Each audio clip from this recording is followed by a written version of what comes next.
This is all of it on WNYC. I'm Allison Stewart. We finish our show spotlighting the Tribeca Festival film with a documentary that connects to the founding of the festival in 2001.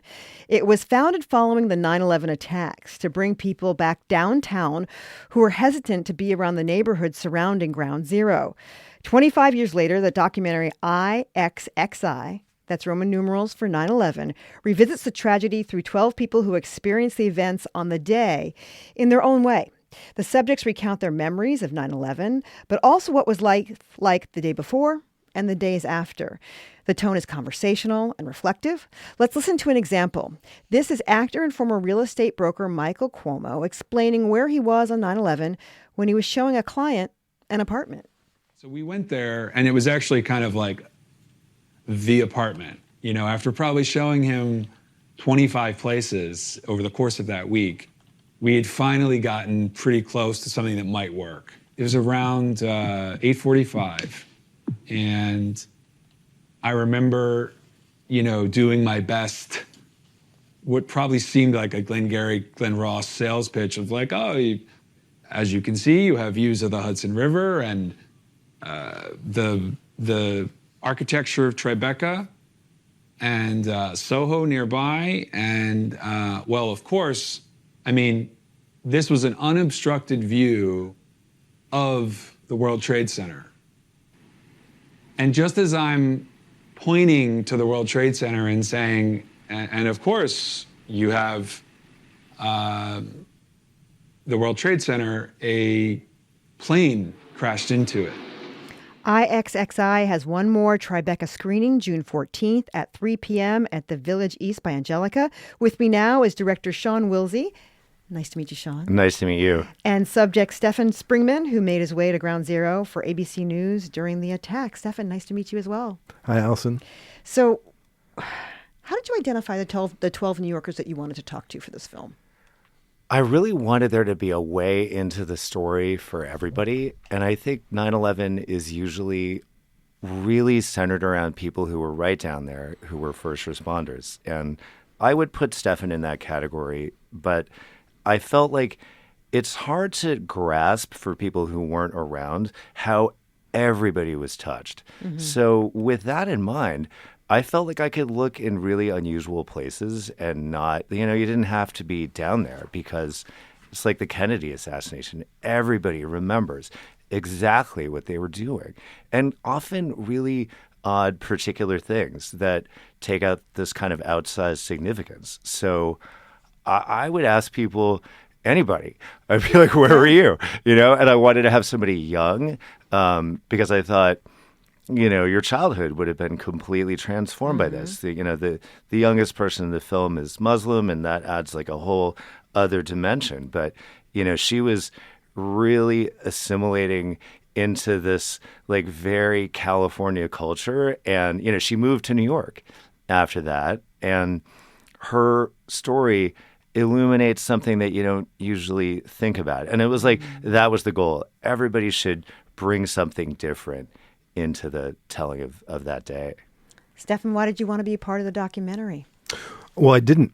Oh, well, we'll start there. I had a party at my house, and Sean happened to be at the party, and somebody was like, he's making a 9/11 documentary. And I was like, oh, I have a great story. So I told him my story, and then later he circled back and said, hey, I want you to be part of this documentary. And I was like, yeah, no thanks, for a lot of reasons. Yeah. I don't really like to think too much about 9/11. It's sort of, blocked out of most of my memory. So I remember when I was interviewed by Sean for the documentary, I was just, it was sort of the first time I really told everybody like all the details. And I remember it just came like spilling out, right? Yeah, exactly. And I remember the whole time we were talking, I was trying to be quiet, but I was just astonished over and over again. So I think I was just giving you these like, oh my God, faces. I was really like reliving it just because I had just, tried to move on because, it's such a dark, dark day. What made you come around?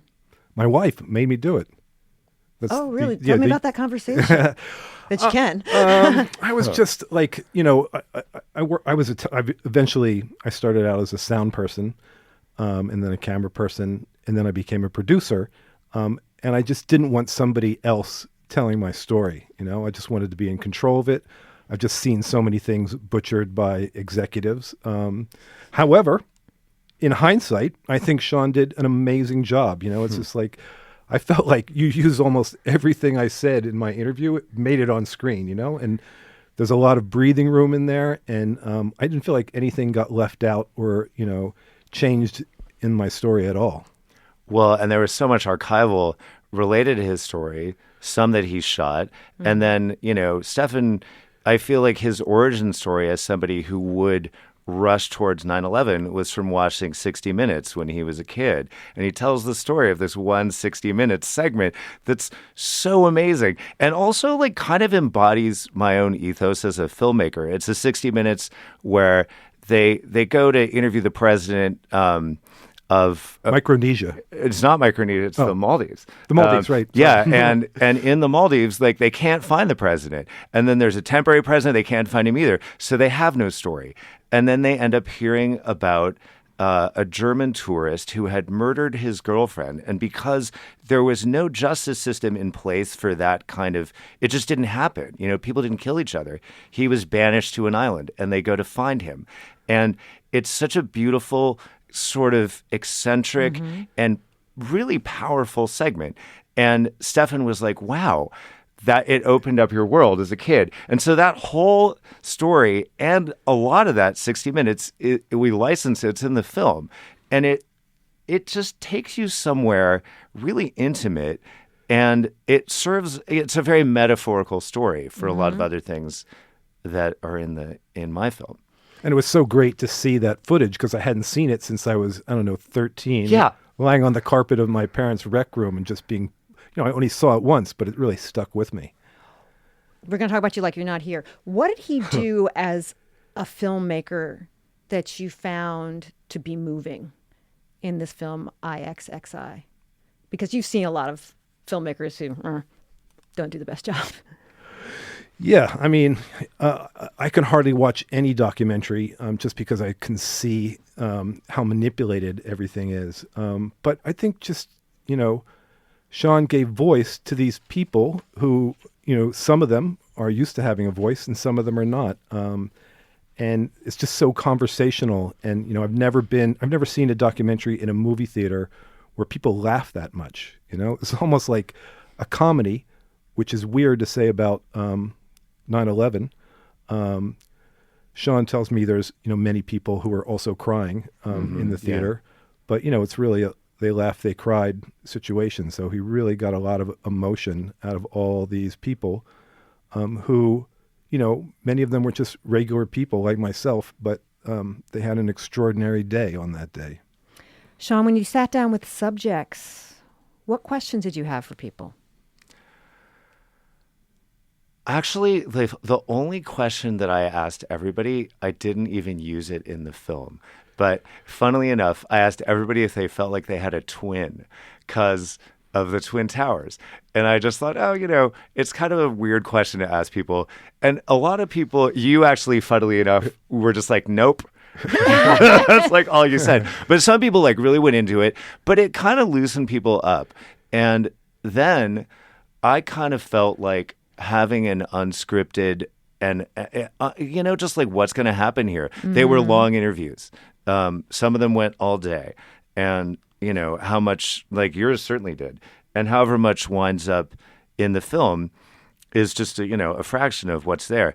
But I feel like you can get to the essential if you're unrushed. And I often feel like I happen to be somebody who doesn't necessarily like to be asked questions.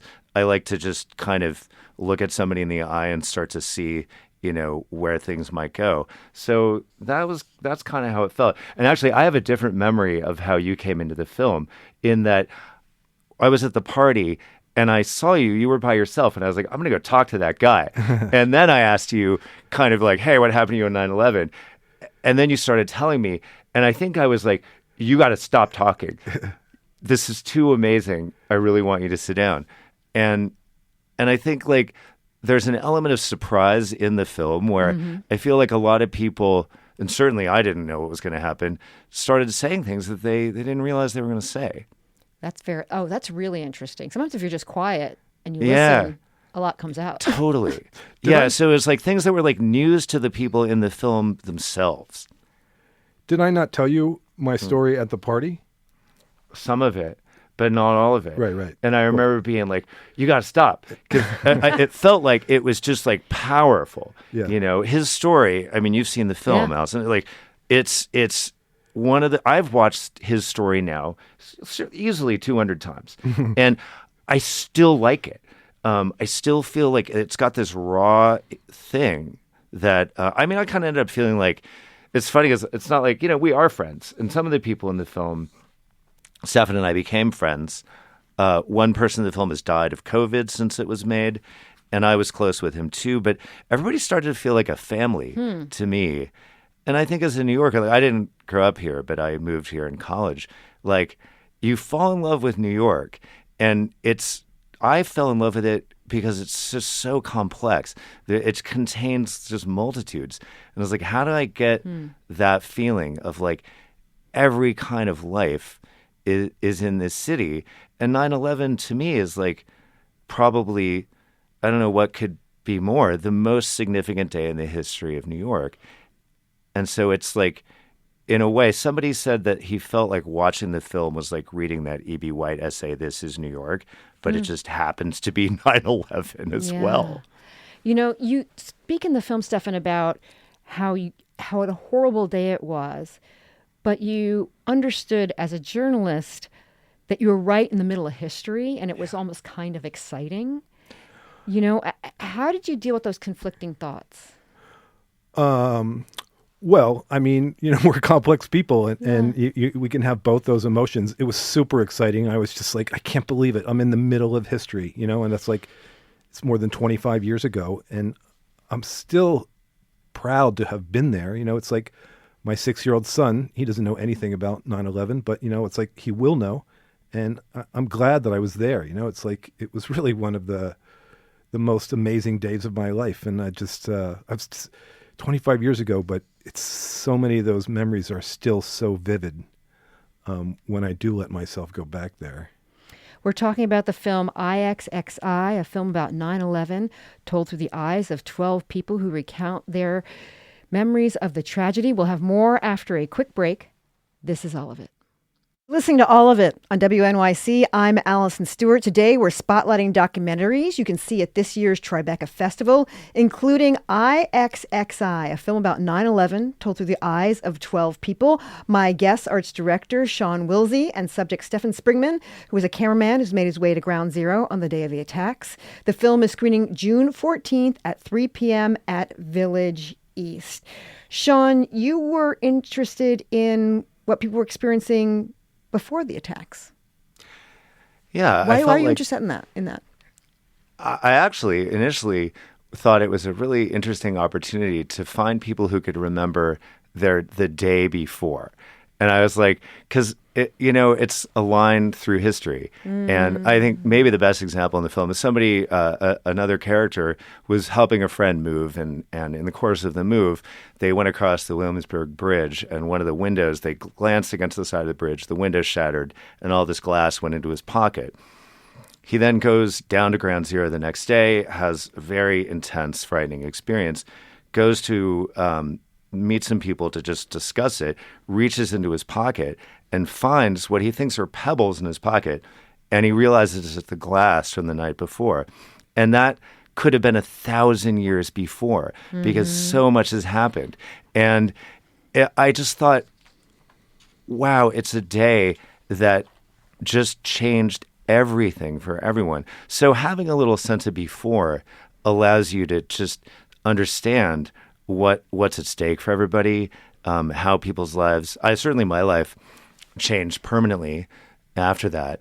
And I wanted it to be a reflective piece, not a, just super zoomed close piece. I think we all change so much, and it's easier for a viewer to relate to people. Not all of us got to run down there on that day, and not all of us lost somebody on that day. But the change that day wrought is profound, kind of on every level. Stefan, do you remember what you were doing the day before? I have no idea what I was doing the day before. He didn't remember. But you remember what you were doing before that day. That day, it was the most beautiful day of the year. I just remember how gorgeous it was. And for people who haven't seen the documentary, how did you end up at Ground Zero? It was such a beautiful day. I rode my bicycle to work at ABC News, and we were doing a story on how to tell whether your pearls are real. And, it was like multi-cameras. There was, 3 sound guys there and 4 camera guys. And a producer ran in as we were all setting up. We're like 7 guys. We know each other super well. We're crew guys. Allison, you know what that is, right? A lot of people just hanging out and gossiping while they got the set ready and, set up all the microphones. A producer ran in and said, a plane just ran into the World Trade Center. And as soon as I heard that, I knew that it was terrorism because it was such a beautiful, cloudless day. And every time we went down to the World Trade Center to shoot a story, there'd be sort of like, gallows humor about like, oh, I hope today isn't the day. So I knew that happened. So I immediately started thinking, how am I going to get down there? When the second plane hit, that's when we all started to put the equipment away and break down and get ready to go down there. But an executive came into the room and said, nobody break down. Boys, we're sticking with the Pearl story. So that gives you an idea of what kind of news organization ABC is. I know the executive. But anyway. Your story of getting down there as well. I don't want to give it away because I want people to see the film. It's interesting the way you shot it. Oh, Sean. yeah. It's really beautiful. Thank you. Can you describe how you set people up in front of sort of a reflecting pool? Yeah. I mean, it's great that you're mentioning that because I hope people will get a chance to see it at the 9/11 Museum as well. We're talking to them about having it there. And they should have it there. Yeah, I think they should have it there, right? It just feels like the natural place. I made it with that intention. And of course, the set evokes the memorial with these pools. Effectively, I talked about the twin thing. I thought, okay, we have the Twin Towers. They're gone. Mm-hmm. Let's put a background behind. There are all these verticals in the background that evoke the buildings, but they're also colored in certain sets. So we kind of have an American flag running back there as well. But it's subtle. You don't immediately make that association. And then people are reflected in the pool. So it's kind of a sense of like the past, the present, the future. All those things are kind of embedded into that set. And it, as a filmmaker, it's actually a really nice way. If you need to make a cut, you can cut into the reflection. And I didn't have a huge budget. I made the film in my garage. Wow. And yeah. And amazing that you have a garage in New York City. I was going to say, it is cool that I have a garage in New York City. Nevertheless, I funded the film myself. And we had 2 cameras. And the mirrors were helpful as a metaphor and helpful as a practical filmmaking tool. And I wanted to, I guess, create almost a deeply respectful setting. Yeah, everybody is dressed in a just kind of blank colored jumpsuit so that they don't, the clothing says a lot. And I didn't really want that. I just thought, let's kind of boil it down to the most essential that you can. People remember the strangest details from that day. One guy remembers getting an iced coffee. What do you remember from that day? Some detail, Stefan. All the shoes in the street. People had just kicked off their high heels because everybody was running as fast as they could to get away. What about before the tragedy happened? You just remember talking to the guys upstairs and the... it was a whole thing, like getting from ABC, which is, uptown, all the way downtown at the same time. Everybody's racing away from the World Trade Center. Mm-hmm. Was not an easy thing to do. So there was a lot of kooky things that happened getting down there. But like you say, I'll save it for the people. Well, actually, I feel like I can add one thing. Okay. The way he got down there, I won't spoil it more than to say that he managed to get these pizza delivery bicycles.